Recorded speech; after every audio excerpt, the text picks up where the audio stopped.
Hello and welcome to Actioneer Conversations. My name is David Orban. I am the founder and CEO of Actioneer. In today's conversation, our guest is Brian Mac Mahon. Brian is the CEO and founder of Expert Dojo, and we will talk about what startups need today in order to succeed. What is the particular dynamic that we see in the market in terms of product growth, sales best practices, fundraising?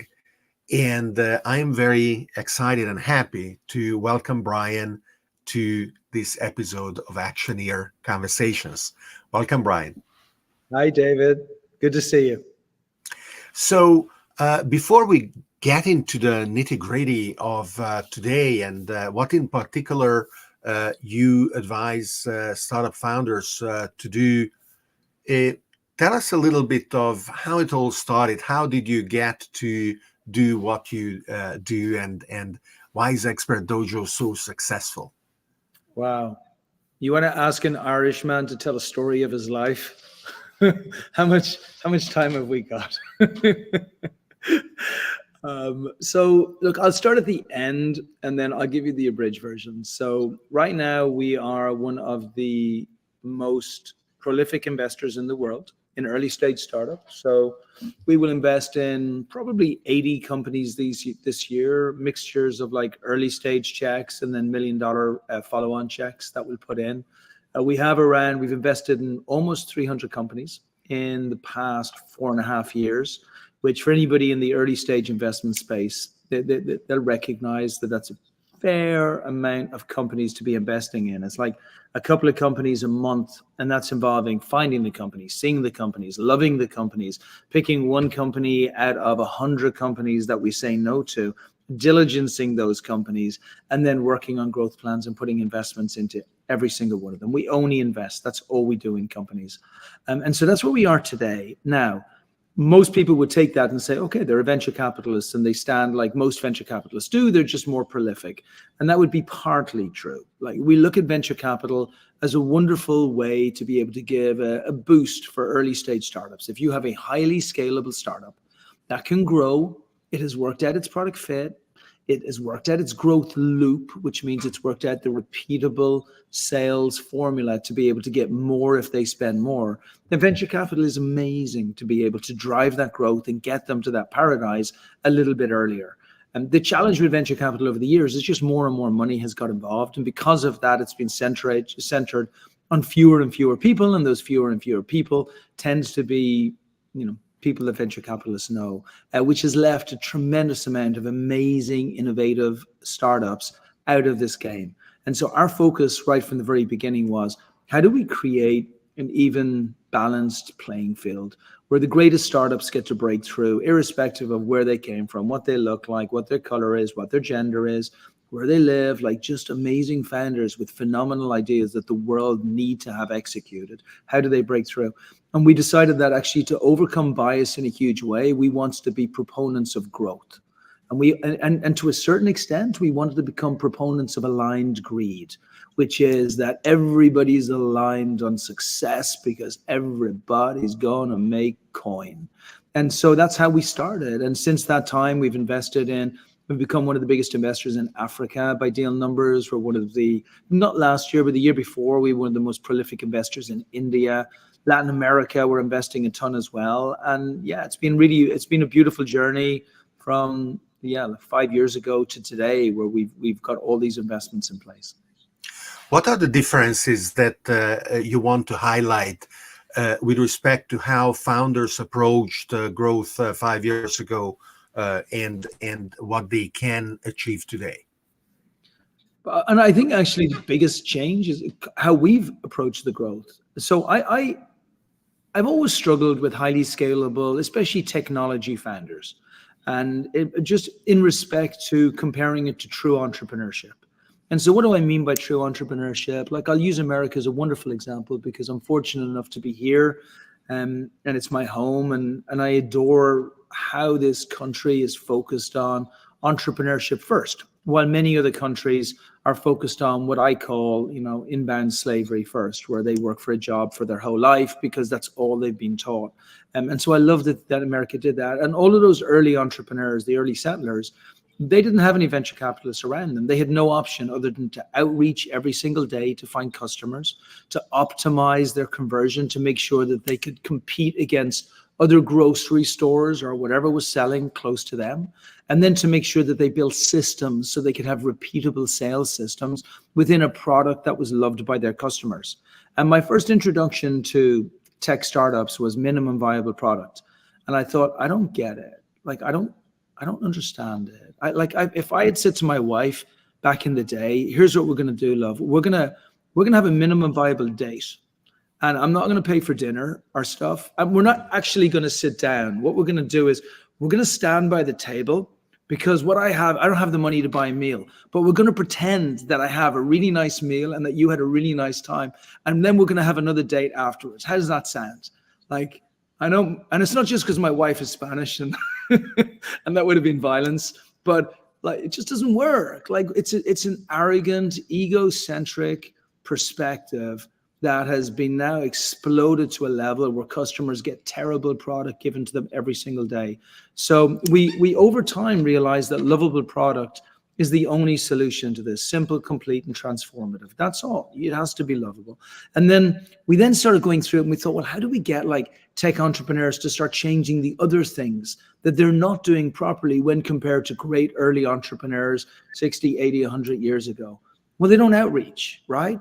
If you speak to most tech entrepreneurs, they will tell you about their pitch deck. They will tell you about their investor meetings. They will tell you about their creative meetings, but they won't tell you about the 70 cold calls that they've made that morning to their potential new customer. They won't tell you about the 2,000 email outreaches they should have done. They won't tell you about the 10 partnership cold outreaches that they should have made. And I'm generalizing, but not that much. And so the more we saw this, the more we saw that entrepreneurs are being educated incredibly badly by venture capitalists who have no clue about the entrepreneurship journey. And so we wanted to fix that. And I think we've improved, and we've got better, and we've got grumpier, and we've got more focused on growth, and we've got, less patience with people continually talking 24 hours a day about a dream and a vision and about something which requires no execution whatsoever.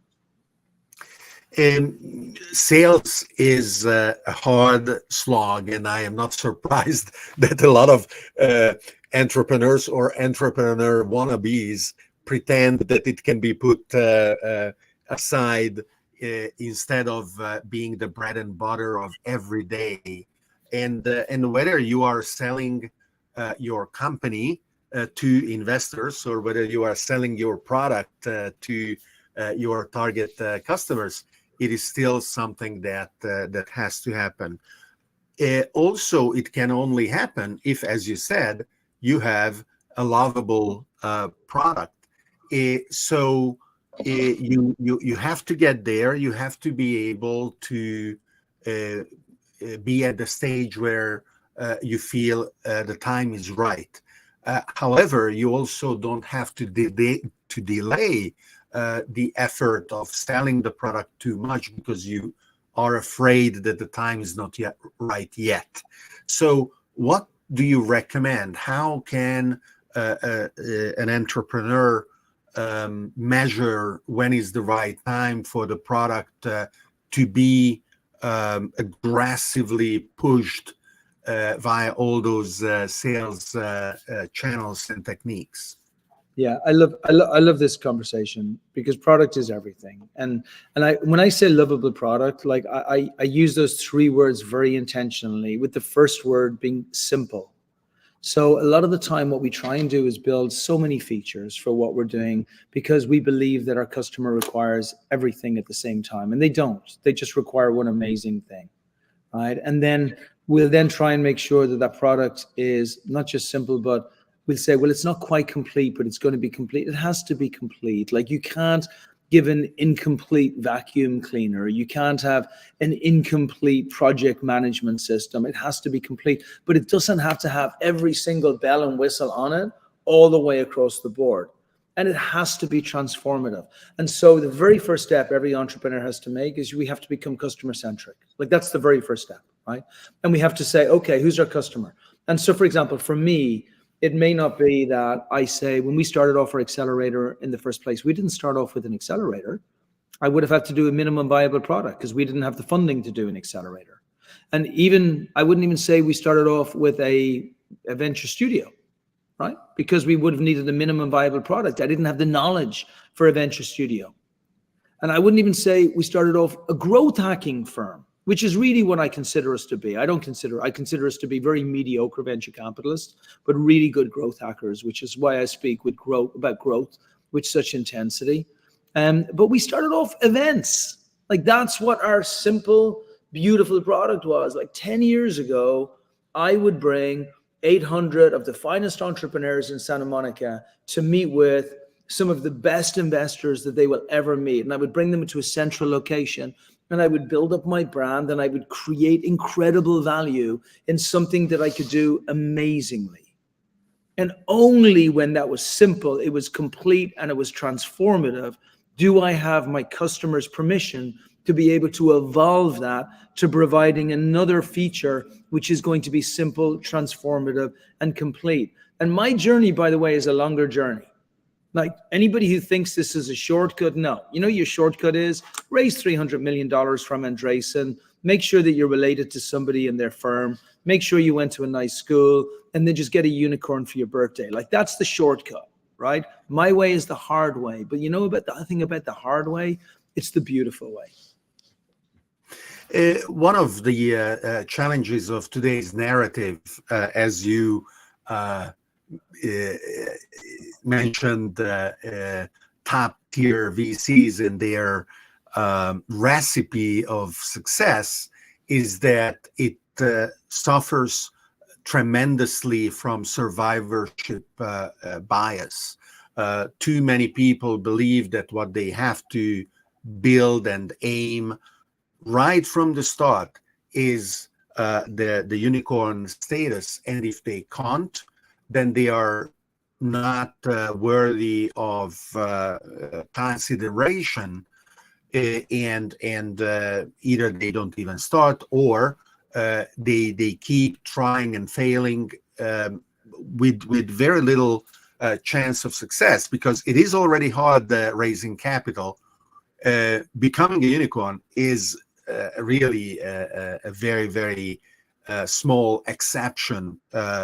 However, for someone like you that aims to do a large number of investments and find entrepreneurs that are worthy of being backed and achieve success, the measure of that success is not necessarily becoming a unicorn. How do you measure both at the beginning and progressively the success of your startups, if it is not, you know, the hundreds of millions of dollars raised, if it is not the unicorn status, if it is not the shortcuts, but the steady and hard work? Very good. I like that question. So first of all, there's a disconnect of interests, right? The VC's interests and the startup's interests are entirely different. There is no connection whatsoever between the two. The challenge for startups is that the VCs have a louder voice, and they have a better platform, and they have more PR. So all anybody hears is what the VC's message is, and whether it's Netflix documentaries that they're watching on television, or whether it's what they see in TechCrunch or what they see on the news, it seems like the only level of success is having $1 billion company. But like, hands up, how many people here can spend $1 billion? Like, who needs $1 billion? You don't need $1 billion startup. Like, are you crazy? You know, the number is $13.3 million. If you have $13.3 million and you're not silly with divorces, drugs, alcohol, or anything else addictive or silly, you are going to live the rest of your life in a really nice home, really happily, without having to work. God bless you. You just got the world's dream, never mind the American dream. So what are you wasting your time going after $1 billion? Like, that's the first thing, right? From a VC perspective, we need it. From a startup perspective, you don't need it. And so startups need to just make sure that they're aligned with what they want and why they want it. Because very few startups even start a company because they believe the $1 billion is attainable. They start it because they believe there was a huge problem in the market. That's the first point. Second point is, let's look at probability and statistics, which is the basis that I work on, right? When I look at a company and I'm assessing a company, I would say a company needs to grow at between 1 and 300% growth a year, from $20,000 to $30,000 a month, to be a unicorn within 5-6 years. Like, the math is very simple: 20K a month to 60K a month, 60K a month to 180K a month, 180K a month to 540 a month. Even if the next year it's only 100% growth, you're still in $1,080,000 a month. God bless you. You just got yourself almost a unicorn. You're just a year or two away, right? So it's just math. That's all it is. But let's look at math the opposite direction. Let's look at the percentage of companies that actually achieve $100,000 a month in growth in the United States. Today, it's like 3%. That's it, right? And then let's look at the amount of companies of that 3% that get from $100,000 a month in growth to $1 million a month in growth. That's only 10% of that 3%. And now you're not in a unicorn yet, by the way. You still got a ways to go. Let's look at going from $1 million a month to $5 million a month. Now, that number is less than 10%. So it is 10% of 10% of 3% of the companies that are actually established that have a chance of doing a unicorn. And so I'm definitely not saying to people, like, don't do a unicorn. I'm just saying, don't be an idiot. Like, don't wake up in the morning and say to all of your friends around you, I'm going to build a unicorn. Like, don't do that. Like, solve a huge problem for your customer. Like, if I pick two of my favorite brands, obviously Apple are one of the brands, and they do +1 amazingly well. And they do guardrails and moats to get into their industry amazingly well. They're like one of the most brilliant companies on the planet, and they will dominate for another 50 years because they understand customer behavioral psychology, right? The next company is Liquid Death. Liquid Death are exactly the same, an amazing company. And Liquid Death have got like this incredible ability to be able to break through when nobody else can break through, because they really focused on the customers.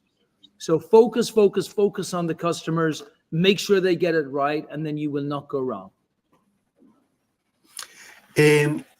How do you structure your interaction with the companies that you are backing with those numbers? How do you scale your ability to complement what is certainly a series of approaches and recipes that apply to all of them, with specific vertical knowledge that applies only to a fraction of them by industry or by business model or channel strategy?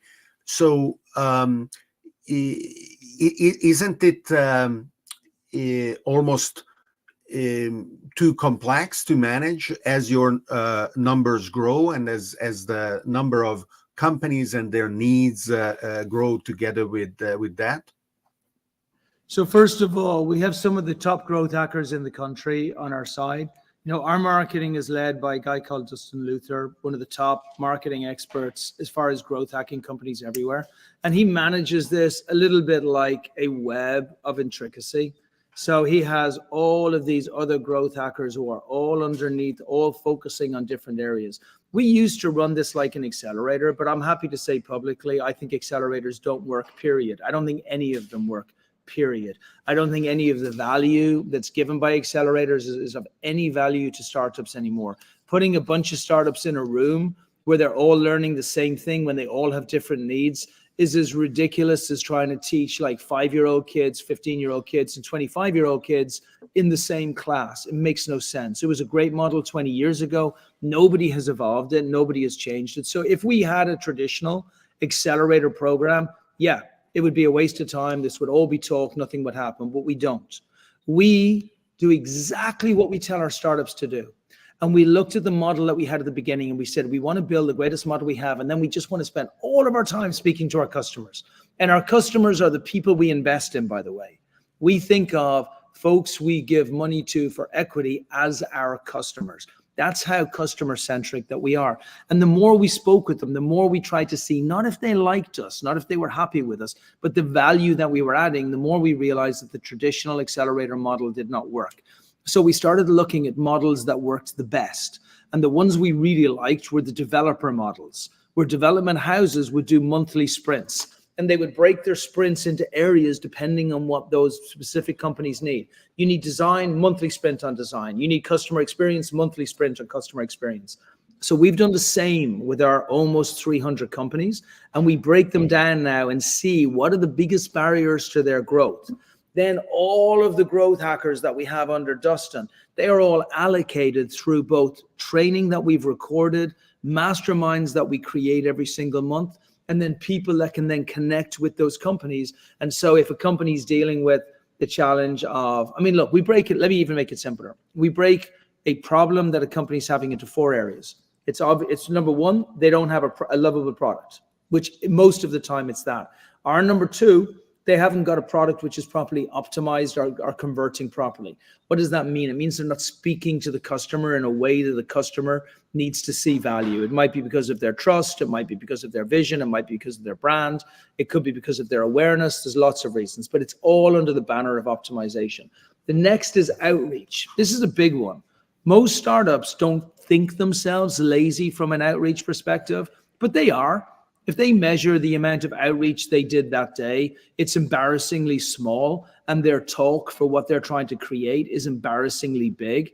And so we focus on outreach very heavily. If we see great product, customers like it, good optimization, we have a really nice messaging going out, but we're not touching 2,000 new potential customers a day, then what the hell are we doing? And so it might be email outreach, it might be phone outreach, it might be Google ads, it might be building a community, it might be an affiliate program, it might be a partnership program, it might be SEO. It could be any one of 40 growth loops that need to be built to get a repeatable, scalable model. And then we focus in on one every single month until we get it right. Look, it's the Edison formula. Like, you're not going to get the light bulb right the first time. But if you're not trying, you're not going to get it right anytime. And then the final piece, which I think especially thanks to Dustin, like we learned ourselves before we taught it to other people, is systems. If you don't have systems, you might as well go home right now.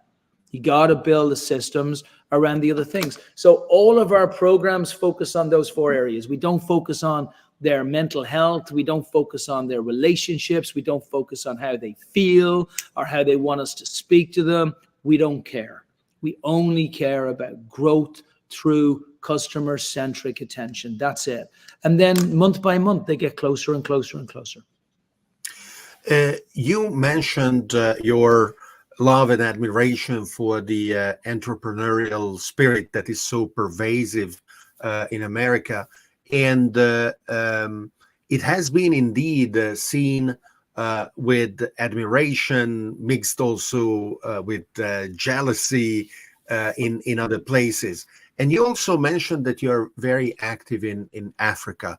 How do you see the potential of geographies outside of the US, where the US investor community has always been loud about seeing the opportunities, but that talk seldom is followed by concrete investment activity? How do you execute on the opportunities, and how do you nurture the entrepreneurs that grow in Africa, but in other places all over the world as well? Right. So I have admiration for the spirit of entrepreneurship. I have great disappointment in startup in the United States today. I don't have admiration for what's happening in the startup. I have amazing admiration for what happened in America 100 years ago, 200 years ago, 50 years ago, 30 years ago, 20 years ago. I believe now we're building pretty mediocre product, which we're trying to get out to market as quickly as we possibly can. I think venture capital is taking over from where great entrepreneurship begun. And I think in many ways, we're facing like the greatest crisis we've ever faced. And if you look at like where we rank as far as nations for entrepreneurship, we were number 1 on the Bloomberg polls like 15 years ago. You know where we are today? We're not even in the top 20. And that's based on amounts of patents granted. It's based on the amount of startups that are breaking through. It's based on concentrated of startups per area. You know, the other thing I don't have any admiration for, like the amount of divorces, mental health problems, and all of those issues that are coming up, because so many entrepreneurs are being brought up on this false stream of anybody can make it, while then the money is concentrated in small areas. This is the reason we're so serious about growth. I love entrepreneurship, period, right? What I don't like is the perversion of entrepreneurship through manipulation of people's mindset. And so from our perspective, there's only one central truth. That's it. It's your customer. Like one of my favorite companies of like people who I know are the guys from Blair's Dev, who built out a recruitment firm out of Latin America through email outreach with no investor money and got it to be a multi-billion-dollar company through blood, sweat, and tears. Like that's what I have admiration for. And what I don't have admiration for is like when money overtakes, you know, great entrepreneurship. And I want us to return back again. And like that's really the whole mission of Expert Dojo. Is it doesn't care where you come from. It doesn't care what your background is. It doesn't care what your color is. It doesn't matter what your gender is. What matters is can and will you execute the outcome of a product which your customer desperately needs. Not do you have an idea, not do you do it in school, where do you go? And so look, we started investing in Africa because we wanted to foster that spirit. And if you'd say to me, like, what do we base a lot of what we do on? It's on the Israeli spirit that started years ago. Like that was an impossible story for so many founders to become NASDAQ public companies out of Israel without having a market around them, without having any huge amount of money. I'm not talking about today. I'm talking like 30, 40 years ago when guys like Yossi Vardi and those types of folks were like running the show. Like then you had great entrepreneurs breaking through who knew they had to build incredible product, who weren't building anything mediocre. They didn't know the meaning of minimum viable rubbish. Like they just built great product that were needed. That's why I use Waze every single day. That's why we have all of the great companies we have. So yeah, I want to go back to that place. And I want entrepreneurs not to go through the journey where, you know, only 1 in 100 of them make it through because they follow this silly philosophy that's just been fed to them through Netflix.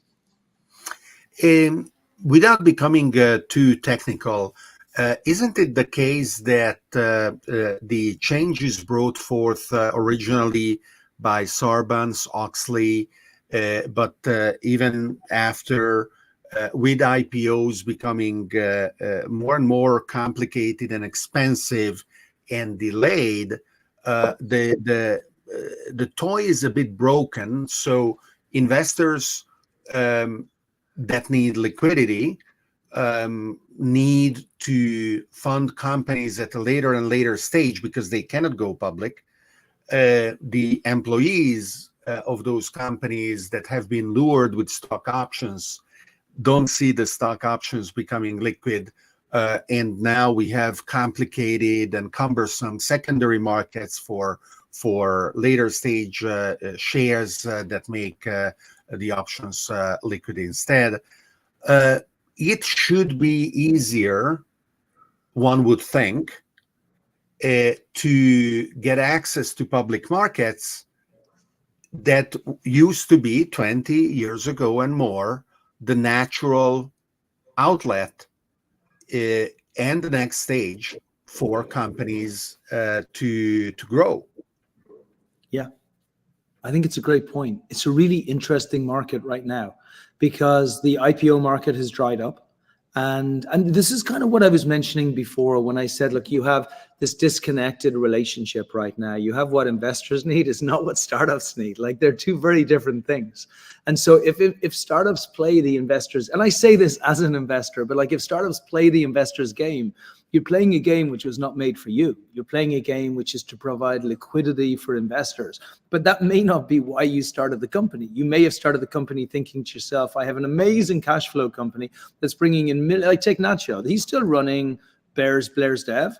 You know, it's $3 to $5 billion of value, and they're bringing in tons of money, and he's living the life that all of us want to live. but he doesn't need to go public if he doesn't want to. He doesn't need to get acquired if he doesn't want to. He doesn't have board calls with 20 investors on the call telling him that he has to sell tomorrow because those investors promised a 7-year return on the money that they took in from their own limited partners. So just look, buyer beware. This is a big caveat emptor thing for startups. Just understand who you're getting into bed with. Like, an investor's job is to take money from a limited partner and give that money back with as much on top of it as quickly as possible, period.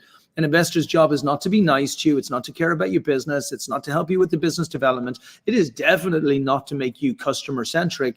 It is to squeeze the life out of you as quickly as we possibly can so that we can get extra returns and look wonderful when we go to the prom.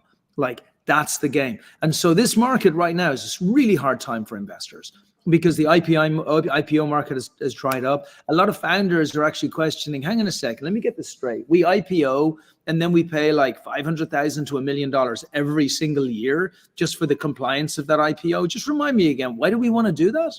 Like, why would we do that? Like, why didn't we just sell at 300 million? And then you've got other founders, like take the founders of Lyft. Like, one of the original founders, I think one of the biggest founders, has less than 1% in the company. Why do you want to do that? Are you crazy? You want to go through all of that crap every single day? Sure, it's worth what, 20 billion, 15, 20, 25 billion dollars? Like, God bless you. But like, why do you want to do that? Why didn't you just sell out at like $300 million when you had like 20, 30, 40, 50%, you know, rather than go through the thing? So again, the problem that investors are facing should not be the reason why founders need to make choices with regards to their development and their growth. And that's the message over and over and over again. The next 2 years are going to be real hard, I think, in the public markets. My personal view is that we'll come out the other side. This is a cycle like no other cycle. Somebody will win the election over here. That will have a sentiment on the public markets, but the public markets don't want to shrink. Like, the objective is not to play a short game in public markets for 20 years. The objective is for shares to go up. So we'll go back, like you and me have been around the block a few times, like we've seen this before. We'll go back to how things were before. But the bigger question is, startups, do you want to have a toxic relationship with your investor where you're continually looking for money so that you can grow and you play their game? Or do you want to draw your own rules and grow and live by growth and then have investors asking if they can partake with very little influence on the direction of your company? That's really the only thing I'm saying with all of this. It's gone too far this way. As an investor, as somebody who's an adversary to you, I'm on the other side. I'm telling you, wake up, make sure you take control of what you're doing and don't make the investors the gods, make your customer the god. One evolutionary and potentially revolutionary change that happened in the UK and could have happened in the US as well, which very interestingly marries the interests of customer-centric companies with the customers, is equity crowdfunding. And it was burdened with over 600 pages of compliance and regulations. And as a consequence, it hasn't taken off to the degree that it could have. The Jobs Act Section 3 took 6 or 7 years to be turned into this monstrosity of regulations, because I believe that professional investors have a lot of smart people in their group, but on average, they are not smarter than any other group of people. So it would be really good, rather than having the current number of investors decide who deserves a chance of making it and potentially succeed, to have a much larger number of people to say, yeah, I am a user of that product. I love that product. I want that company to grow. They are raising money. I want to back them, right? What do you think? I love it. I love equity crowdfunding. I actually think the unaccredited investor piece is one of the great shames of America. I really do. I think it's so awful to say to people who don't have money, you're too poor to be smart. That's what it says. Yeah. And it's so wrong. It's so wrong. Like, it's again another example of maintaining a system where rich people get really rich and poor people are kept to like putting their money in bank accounts and doing like things that will never ever be able to grow their money properly. Early stage startup is a place that people need to be educated about its risks. They shouldn't be putting like more than 5 or 10% of their savings into ever. But it's a wonderful opportunity. Like, one of my really great friends over here, who now is like a multi millionaire, made his money by putting it into Peloton. And Peloton had dropped, but he sold it before it dropped. Like, he got in at seed. He got in because a friend told him. And a friend is like, put 20K into Peloton, and that $20,000 turned into a couple of $1 million, and that couple of $1 million funded his startup. And that startup then sold for a couple of $100 million. And like, it's a beautiful story. And like, he was not wealthy, but he was one of the smartest. Like, he makes me look like an idiot. And so, like, why would a government do that? Why would a government keep down an entire multi-generation of people just because of that? And so the Jobs Act was one very small window into solving that problem. And I actually feel old now because I was down there in those early conferences in Vegas with, I'm trying to remember who it was who ran this conference, but like, they were the first ones about early stage equity-based crowdfunding. And it was coming off the back of like the rewards-based crowdfunding, where Kickstarter and Indiegogo had been around for years. And I love the idea of what's being created. And I think two things happened. Like, first of all, institutional investors are generally investment snobs. So they don't want to invest with a bunch of poor people, right? And so you don't see a lot of institutional investment going with it. And they'll never say that. They'll say, well, the cap table can be messy. No, it's not. It's like one note on the cap table if you go on WeFunder.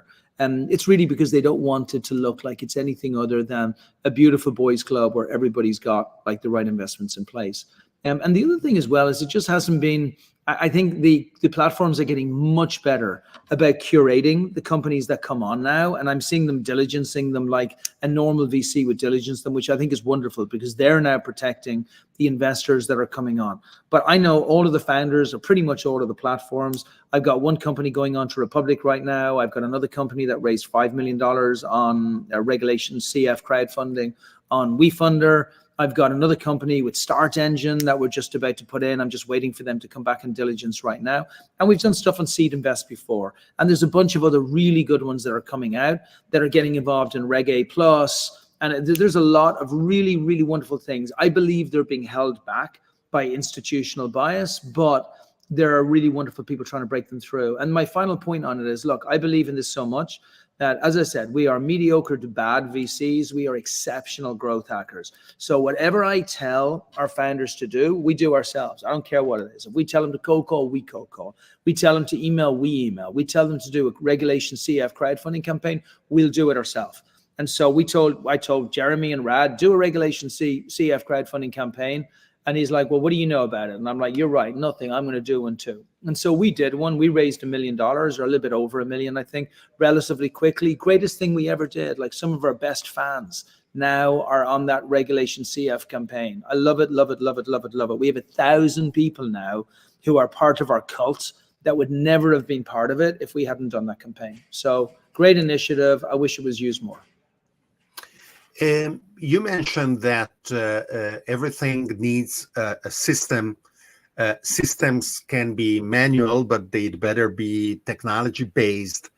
And the great new wave of technologies that promise to make systems potentially more efficient, more scalable, more dynamic, more adaptable is represented by the latest AI systems, the AI platforms. How are you seeing them?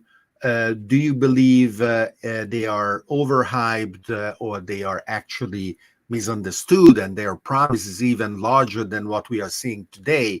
And what are you doing in order to make sure that Expert Dojo is in the leading edge of adopting, experimenting, and incorporating those tools in its own systems? Yeah, it's such a powerful question. So very few of us are exceptional at sales, so business development, and logistics and systems. So logistics being operations, like very few of us. Most of us are biased in one area, right? There's like I'm a great biz dev guy. I'm the best. Like you put me in a room with someone, I'm gonna sell them. Like if I believe in the product and I believe it's right for them, they ain't leaving without buying that thing. I'm the best there is at that. But I suck at operations and logistics. And the only thing I'm worse at than operations and logistics is systems. I'm just the worst. I'm literally so bad, you could never teach me. Like I'm that bad. And so sometimes you got to get your yin for your yang, and you got to get in the people who are like really good at systems to bring them and put them in place. If you had asked me the same question about like how important is AI in the systems a year ago, I'd be like, nah, it's okay, it's good. Like, there's Excel spreadsheets really that can do a lot of these things, and it's hard to replace humans. Today, the advancements that have made it. I'll just give you a great example. Our diligence, what we used to do before was we would do a diligence call, we would go through it, we would scribe it, we would then write up a diligence memo, and we would put it out. Now we just throw a bot in there and we just structure the call whereby we'll say things in a very specific order and it like spits out the thing. And you could argue that's not fully AI, that's just a bot.